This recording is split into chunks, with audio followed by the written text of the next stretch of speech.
días a todos, gracias por estar aquí. Yo soy Arantxa, soy la nutricionista de la asociación y bueno, como bien ha explicado mi compañero, pues somos Alcer Almería y quienes vamos a hablar hoy, aparte de más técnicos que componen Alcer, pero bueno, yo voy a hablar un poquito de hábitos saludables y la prevención de las enfermedades crónicas y luego me centraré un poco en cómo debe ser la alimentación en la enfermedad renal. Pues bien, ¿qué son los hábitos de vida? ¿No? Es decir, como vamos a centrarnos un poco en tener una vida saludable, en tener hábitos saludables, pues ¿qué son los hábitos de vida? ¿No? Pues son el conjunto de conductas o actuaciones que hacemos de forma cotidiana, normal y que afectan a nuestra salud. Por ejemplo, tomar un café todos los días después de comer, el fumar, el realizar ejercicio físico, leer un libro, dormir la siesta, son hábitos de vida. Lo que pasa es que hay algunos que son perjudiciales y otros que son saludables. Entonces, pues hoy queremos que os llevéis de aquí todos los conceptos y todas las herramientas y las ideas para que vuestros hábitos de vida sean los más saludables posibles.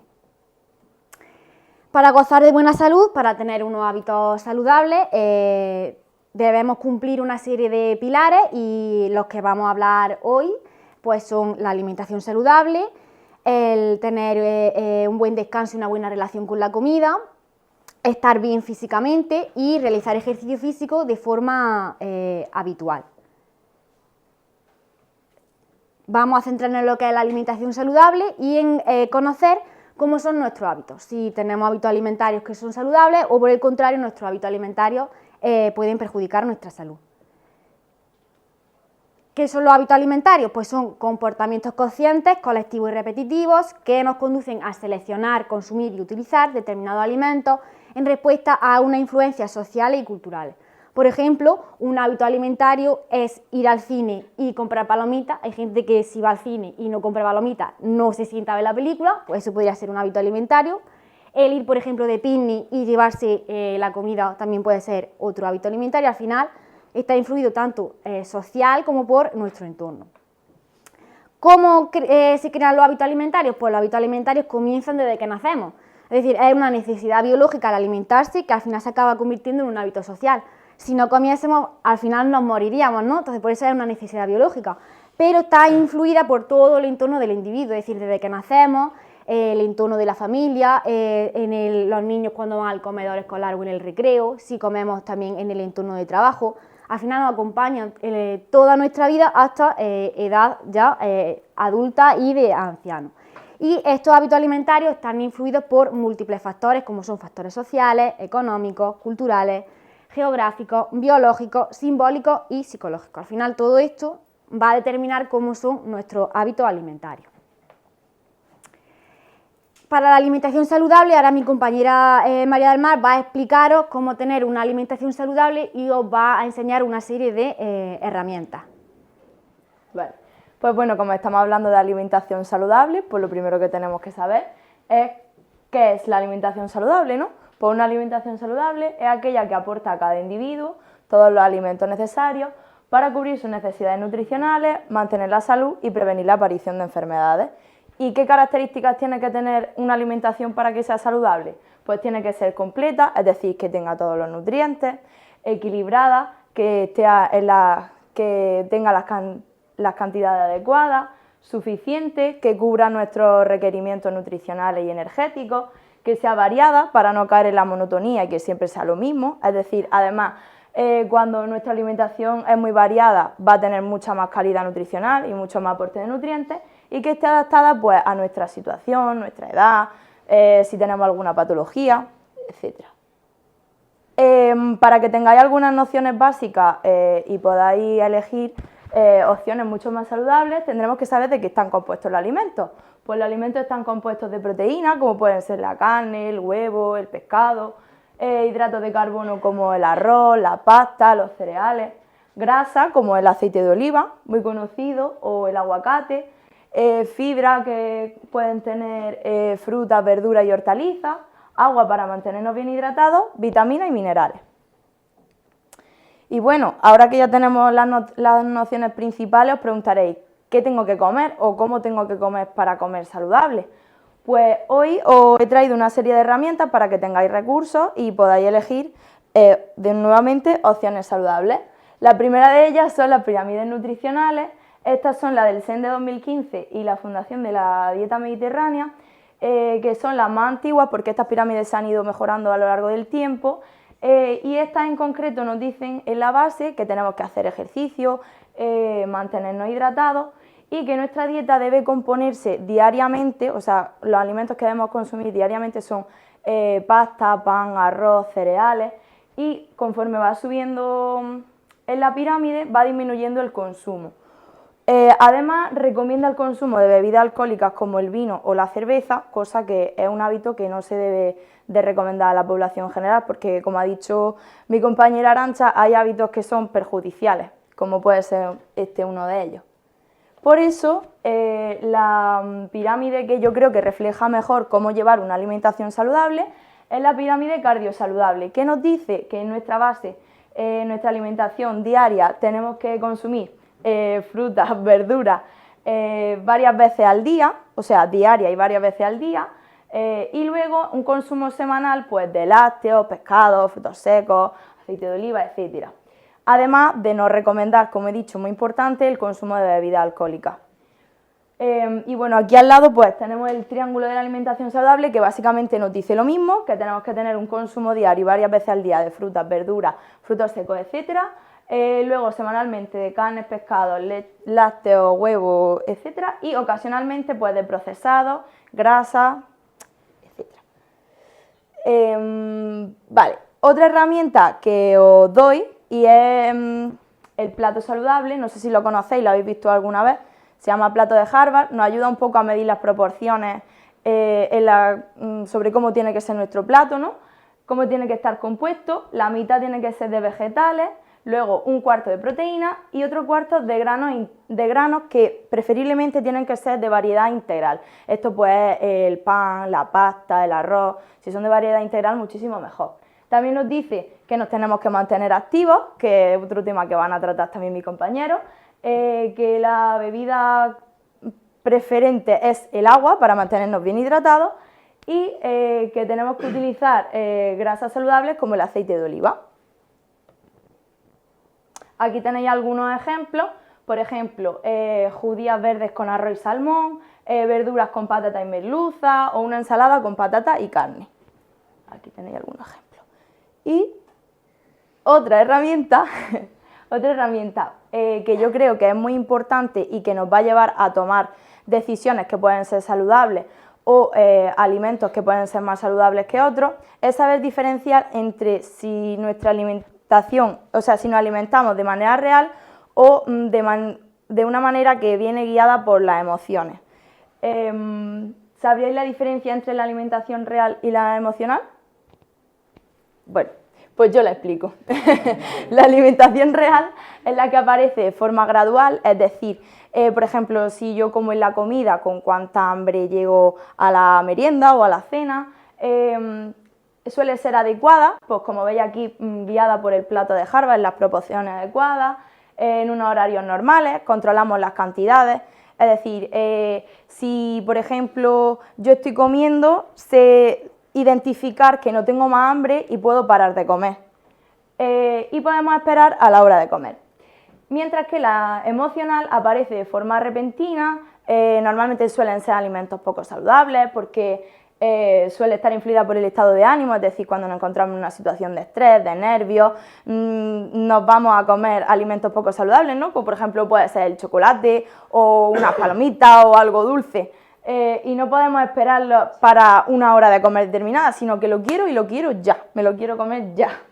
Y no responde a horarios normales. Y bueno, pues en conclusión, tener una alimentación real es muy importante porque nos va a llevar a elegir cosas más saludables que si nos guiamos por la emocional. Entonces es importante identificar de tengo hambre porque tengo hambre, no porque estoy nerviosa o en fin, cosas así. Y bueno, ahora ya vamos a dar paso otra vez a mi compañera Arantxa, que como hemos hablado de la alimentación saludable, ya se va a centrar más un poquito la alimentación en la enfermedad renal. Ahora, como bien ha dicho María del Mar, yo me voy a centrar brevemente en cómo debe ser la alimentación en la enfermedad renal, para evitar que vaya más el deterioro del riñón o para incluso si estamos en estadios iniciales, pues prevenir pues eso, que el riñón al final deje de funcionar. Lo que queremos es evitar lo más posible la entrada a la diálisis, que es cuando ya el riñón no funciona, ¿vale? Durante la enfermedad renal debemos de vigilar una serie de nutrientes. Estos nutrientes, en concreto, como el riñón no filtra bien, no se eliminan, se acumulan en sangre y son tóxicos. Pues el primero que tenemos que controlar o vigilar es el sodio. El sodio en grandes cantidades en la sangre pues provoca hipertensión arterial, edema, retención de líquido y múltiples problemas. ¿Dónde encontramos el sodio? Pues en la sal de mesa que utilizamos todos los días, en encurtidos, en salsa, en productos ultraprocesados tipo snack, por ejemplo también el caldo de pollo también lleva sodio. Entonces siempre se le recomienda al paciente con insuficiencia renal que elimine el sodio. Otro nutriente que se tiene que vigilar son las proteínas y se hace la diferencia en la ingesta si estamos en prediálisis o si estamos en hemodiálisis o diálisis peritoneal. Si el paciente se encuentra en prediálisis, hay que restringir la ingesta de proteínas porque queremos evitar sobrecargar el riñón y queremos evitar que se produzcan toxinas urémicas. Entonces, lo que va a hacer es que se limita mucho la ingesta de proteínas. Cuando estamos en hemodiálisis o diálisis peritoneal, sí se puede consumir una ingesta normal de proteína. ¿Dónde encontramos la proteína? Pues tenemos proteína de origen animal, carne, pescado, huevos, lácteos, y proteína de origen vegetal, que son las legumbres, frutos secos, soja, etc. Otro nutriente que tenemos que vigilar mucho en enfermedad renal, en insuficiencia renal, es el potasio. El potasio también, si se acumula en grandes cantidades en la sangre, pues es tóxico y puede provocar problemas incluso cardiovasculares. ¿Dónde encontramos el potasio? Principalmente las fuentes de potasio son fruta, verdura y hortalizas, aunque también encontramos en legumbres, chocolates, frutos secos, pero principalmente lo que más se controla es la ingesta de fruta y verdura. Luego tenemos el fósforo, que también puede llegar a ser tóxico en grandes concentraciones en la sangre y tenemos que controlarlo. Tenemos dos fuentes de fósforo. Por un lado tenemos el fósforo inorgánico, ese fósforo se encuentra suelto en el alimento porque es el que añade la industria, básicamente son los aditivos y por tanto se absorbe al 100%. Entonces es muy importante hacer énfasis en estos pacientes para que lean el etiquetado y eviten todo alimento con este tipo de aditivos. Y luego tenemos el fósforo orgánico, que es el que se encuentra unido a las proteínas, que como bien he dicho hay proteínas de origen vegetal y de origen animal. Este fósforo orgánico se va a absorber en menor cantidad, entre un 40 y un 60%. ¿Por qué? Porque está unido a las proteínas, porque va a depender de la biodisponibilidad, de la digestibilidad, etc. Y también se encuentra en carne, pescado, huevos, lácteos, cereales integrales y legumbres y frutos secos. Como he dicho, el potasio se encuentra principalmente en fruta y verdura y es muy importante darle a conocer al paciente qué fruta y qué verduras puede consumir, porque la mayoría dicen es que como nada más que manzana y nada más que pera, pero hay más variedad de alimentos. Entonces, bueno, es interesante presentarle el tipo de semáforo en el que lo ideal es que de forma diaria consuman fruta y verduras con bajo contenido en potasio, que sería por debajo de 155 miligramos, y de manera semanal pueden tomar fruta y verdura de contenido medio, y de manera muy ocasional y excepcional, las que tienen alto contenido en potasio, como por ejemplo el plátano, el aguacate, los dátiles, son los que más tienen. Bien, pues la restricción de ingesta de potasio y de fósforo siempre va a depender de la analítica de la persona, ¿no? Si en su analítica el contenido, o sea, los niveles en sangre de potasio y de fósforo salen dentro de la normalidad, no habría que ser tan estrictos. En el momento en el que ya los niveles salen por encima de la normalidad, sí debemos ser muy estrictos con controlar bien estas fuentes de alimentos, ¿vale? Estas fuentes de potasio y de fósforo. Herramientas que se le pueden facilitar al paciente para saber qué alimentos pueden consumir, pues tenemos dos aplicaciones, una es Pucono y otra es Nefro10, y tenemos por otro lado la base de datos de alimentos, que es Bezka. Simplemente le ayuda al paciente a ver el contenido que tiene en sodio, potasio y fósforo de ciertos alimentos y ellos pues pueden decidir si consumirlo o no. También es muy importante hacer hincapié en el etiquetado, es decir, que sepa leer el etiquetado para saber qué es lo que están comiendo. Tenemos el reglamento de la Unión Europea 1169 de 2011, en el que nos habla sobre la información alimentaria facilitada al consumidor. tenemos que fijarnos dentro de todo lo que viene este reglamento. Los dos aspectos más importantes es el listado de ingredientes y la información nutricional. Es importante que la persona sepa leer esta lista de ingredientes porque nos va a indicar qué es lo que compone ese producto que va a comprar, si tiene aditivos de fósforo, si tiene aditivos de potasio, si lleva azúcares, qué tipo de grasa lleva. Entonces es fundamental que ellos sepan leer. Y por otro lado, la información nutricional pues nos va a indicar qué cantidad de nutrientes lleva, pues si lleva un exceso en sal, si lleva un exceso en azúcar. Entonces es muy importante que sepan leer esto. Bueno, no se aprecia mucho en la pantalla, pero bueno, por ejemplo, aquella etiqueta roja pues nos dice que la lista de ingredientes es agua carbonatada, azúcar, colorante, ácido durante, nos dice que es ácido fosfórico. Pues ya, entre que lleva azúcar y lleva aditivo de fósforo no sería un producto ideal para este tipo de pacientes. Y por último, importante que conozcan, no se lo saben, pero bueno, que sepan que todo lo que es E con un numerito es posible que sea un aditivo de fósforo y potasio y, como he dicho, se encuentra libre en el alimento y se absorbe al 100%. Por tanto, si a lo mejor estamos limitando la ingesta de lácteos por el fósforo o de fruta y verdura por la verdura, por tal de no aumentar los niveles en sangre, pero está tomando productos con estos aditivos, pues no compensa. Entonces es preferible que tome alimentos naturales frente a cualquier producto procesado que lleve este tipo de aditivos, porque, como he dicho, va a hacer que se absorba al 100% y se acumule en sangre. Y bien, por mi parte he terminado y ahora ya dejo a mi compañero Adrián